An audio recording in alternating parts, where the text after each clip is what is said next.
नमस्ते, मी मंजू तुम्हा सगळ्यांचं स्वागत करते मंजू क्रिएशन्समध्ये। आज आपण पाहणार आहोत एक एकदम स्पेशल भाजी जी चवीला एकदम लाजवाब आणि लज्जतदार आहे आणि हॉटेलची भाजी तुम्ही खायला विसरणार। आपण बनवणार आहोत आलू मटर आणि यासाठी लागणारे साहित्य आपण लगेच पाहूया। आपल्याला लागणार आहेत 4 मध्यम आकाराचे बटाटे। मी फ्रोझन पीस घेतलेले आहे एक मोठी वाटी भरून।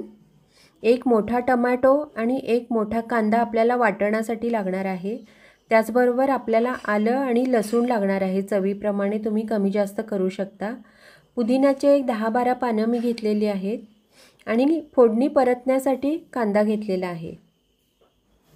त्याचबरोबर आपल्याला लागणार आहे ह्या सगळ्या ओल्या साहित्याबरोबर आपल्याला थोडा कोरडा मसाला लागणार आहे। मी काय काय घेतला आहे ते तुम्हाला पटकन सांगते। इथे मी घेतली आहे खसखस अर्धा चमचा, 2 चमचे तुकडा काजू, थोडीशी कसुरी मेथी, 2 बदाम आहेत फक्त हे, थोडासा खोबऱ्याचा तुकडा आहे, शहाजिरे, 2 हिरवी वेलची, 5-6 लवंगा। मी इथे फक्त अर्धा मसाला वेलदोडा घेतलेला आहे। दालचिनी तुम्ही पाहू शकता थोडासा आहे, चक्रीफूल, थोडी मिरे आहे, काळी मिरी, दगडफूल आणि जावित्री। यापैकी खसखस, काजू, खोबरं आणि बदाम आपल्याला 15 मिनिटं पाण्यामध्ये भिजवून ठेवायचे आहेत। तुम्ही पाहू शकता मी खोबरं चिरून असं छान पाण्यात सगळं भिजवून ठेवलंय। आता आपण गॅस लावलाय आणि मी छोटं नॉनस्टिक भांडं ठेवलंय। आपण हे आपले जे कोरडे मसाले आहेत ते थोडेसे हलके आपण गरम करून घेतोय। अगदी थोडेसे हलके गरम करून घेणार आहोत आपण। यामधलं जावित्री, चक्रीफूल आणि दगडफूल हे पूर्णपणे ऑप्शनल आहे, त्यामुळे तुमच्या ग्रेव्हीला फारसा काही चवीत फरक पडत नाही। हे मला आवडतं म्हणून मी घातलेलं आहे। तुम्ही हे स्किपही करू शकता किंवा त्याची क्वांटिटी कमी करू शकता, कारण कुणाकुणाला त्याचा जो उग्र फ्लेवर असतो तो आवडत नाही। तुम्ही पाहू शकता हे मी गरम करून घेतेय। तुम्ही जर माझ्या चॅनलला अजून सबस्क्राईब केलं नसेल तर जरूर सबस्क्राईब करा। व्हिडिओ शेवटपर्यंत पहा म्हणजे रेसिपी तुम्हाला सगळी व्यवस्थित कळेल। हे गरम करतोय आपण, बारीक गॅस मी ठेवला आहे, मोठा करायचा नाही आपल्याला गॅस, हे फक्त आपण गरम करतोय हलकंसं। हे झालंय बघा आपलं गरम। आता हे सगळं जे आहे, आता जे आपण कोरडे मसाले हे भाजून घेतलेले आहेत ते आपण हे सगळं खोबरं, खसखस, बदाम आणि काजू जे आपण काढून ठेवलेले होते त्यामध्ये आपण हे मिक्स करून घेणार आहोत आणि एका मिक्सरच्या भांड्यामध्ये आपण हे वाटण करून घेणार आहोत। त्याचबरोबर आपण आपले कांदा, टोमॅटो, आलं, लसूण आणि पुदिना हे सुद्धा आपण मिक्सरला लावून घेणार आहोत। तुम्ही पाहू शकता हे सगळं मी एका छोट्या मिक्सरच्या भांड्यामध्ये घातलेलं आहे। हे दोन्ही स्वतंत्र आपल्याला वाटण करून घ्यायचं आहे। हे बघा, हे आलं, लसूण आणि कांदा टोमॅटोची पेस्ट अशी झाली आपली छान। यामध्ये आपण फार काही मसाले घालणार नाही आहोत। आपल्याला बटर लागेल, थोडीशी हळद, काश्मीरी लाल मिरची आणि रॉक। आता आपले जे हिरवे वाटाणे आहेत त्यामध्ये आपण पाव चमचा सोडा घालूया, खायचा सोडा, आणि थोडंसं मीठ घालूया। सोड्यामुळे आपल्या वाटाण्यांचा रंग हिरवागार छान तसाच राहतो। थोडंसं मीठ घालायचं आपल्याला चवीपुरतं आणि आपण हे पाण्यामध्ये घालणार आहोत। पाणी उकळतं पाणी आपण करून घ्यायचं आहे आणि त्यामध्ये अगदी 2च मिनिटं आपल्याला ही ठेवायची आहेत आणि काढून घ्यायची आहेत। हे बघा तुम्ही पाहू शकता याचा रंग पण छान तसाच राहिला आहे आणि त्याला छान वाफ एक आलेली आहे। उकळत्या पाण्यात घालून फक्त मी काढून घेतली आहेत त्याला। आज आपण ही जी भाजी बनवत आहोत आलू मटर म्हणजे बटाटा आणि वाटाणा, तर ह्या बटाटा आणि वाटाण्याबद्दल आपण थोडीशी माहिती घेऊया।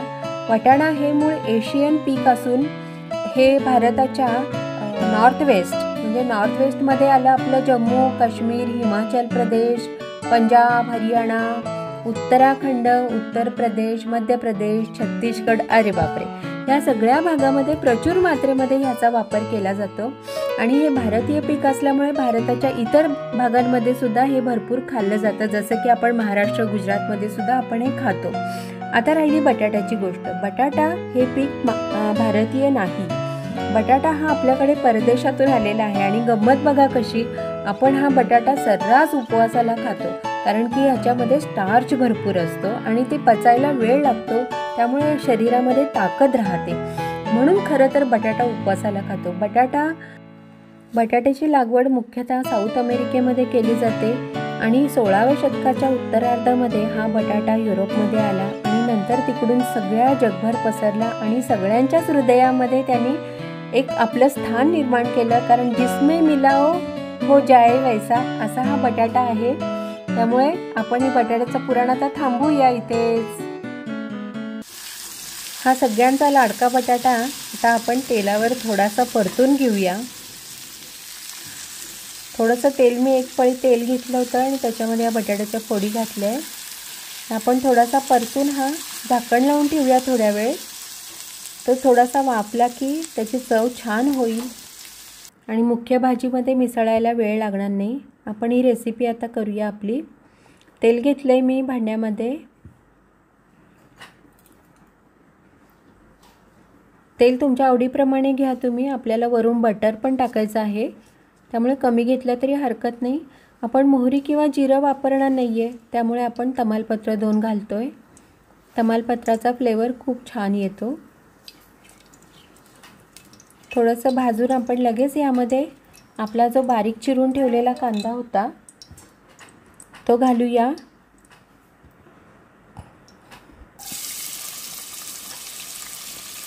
कांदा परतून घेऊया इथे आपण छान. हे मी मुद्दाम इथे जाडबुडाचं भांडं घेतलं आहे, कारण ही ग्रेव्ही आपली होणार आहे आणि त्यामध्ये बाकी इतर जिन्नस आहेत, काजू वगैरे, ते चिकटू शकतात खाली. म्हणून तुम्हीसुद्धा जाडबुडाच्या भांड्यामध्ये शक्यतो ही भाजी करा. कांदा आपला परतून झाला आहे बघा छान.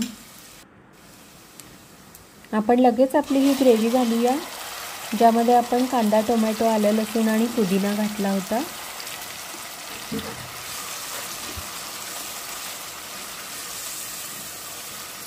त्याला थोडं तेल सेपरेट होईपर्यंत ढवळायचं आहे आपल्याला.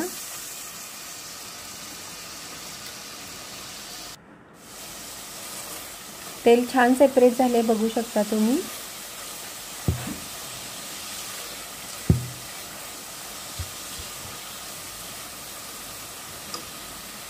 छान तेल सुटले. आपला मसाला छान परतला गेलाय. आपण हे आता आपले अर्धे कच्चे जे बटाटे आपण वाफवून घेतलेले आहेत ते घालूया.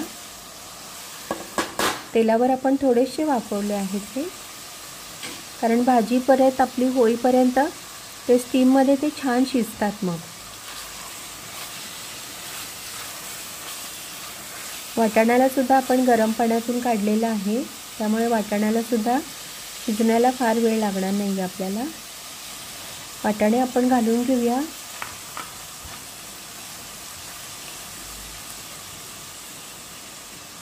हलवून घेऊ आपण छानपैकी. याला एकजीव करूया.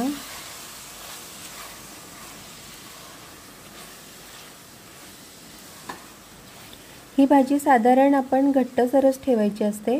तुम्हाला आवडत असेल तर तुम्ही कन्सिस्टन्सी तुमच्या आवडीप्रमाणे कमी जास्त ठेवू शकता. छान वाफ आली आपल्या भाजीला. आपण पाहून घेऊया आपला बटाटा शिजलाय की नाही. एक फोड आपण बघूया. हे बघा, खूप छान आपला बटाटा शिजलाय. आता आपण बाकीचं साहित्य घालूया ह्याच्यामध्ये.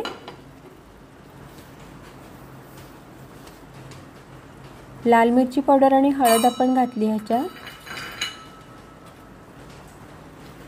माझ्या मिरची पावडरमध्ये पण मीठ आहे. आपण बटाटा आणि वाटाणा शिजवताना सुद्धा थोडं थोडं मीठ घातलं होतं, त्यामुळे आता भाजीला आपल्याला मीठ अगदी कमी लागणार आहे. शिवाय आपण वरून बटर घालणार आहोत, त्यामुळे मिठाचा वापर अगदी बेतानं करा तुम्ही सुद्धा.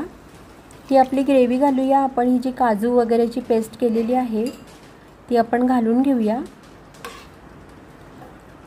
किती छान रंग आला बघा.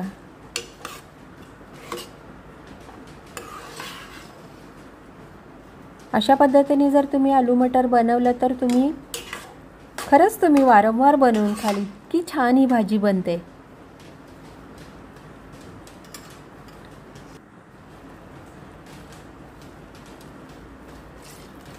ही वाटीतून मी पाणी घालून घेतलंय.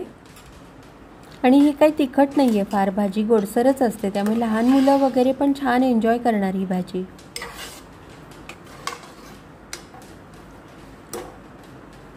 तुम्ही बघितलंच असेल, आपण फक्त लाल मिरची पावडर घातली, बाकी कुठलाही आपण मसाला, गरम मसाला किंवा तिखट मसाला असं काही घातलेलं नाही आपण.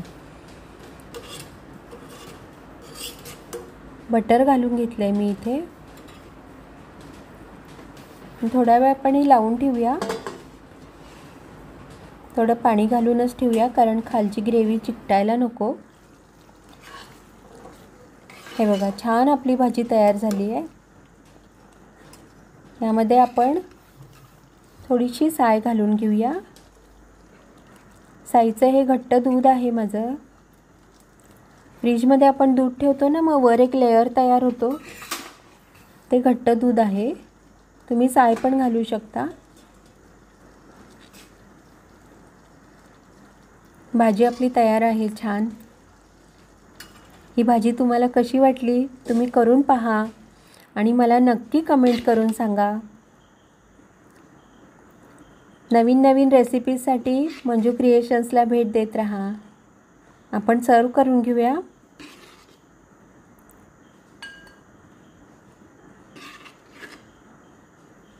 अगदी छान झाली आपली भाजी. आलू मटर.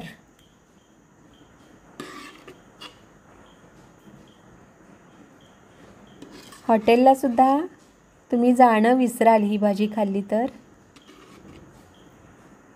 हॉटेलसारखी झाली असं मी म्हणणार नाही, कारण ही माझी स्वतःची ओन रेसिपी आहे. तुम्हाला नक्की आवडणार. नक्की करून बघा.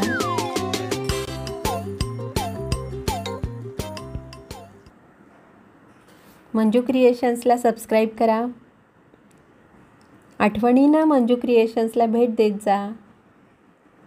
लाईक करा, शेअर करा आणि सबस्क्राईब करा. Thank you so much.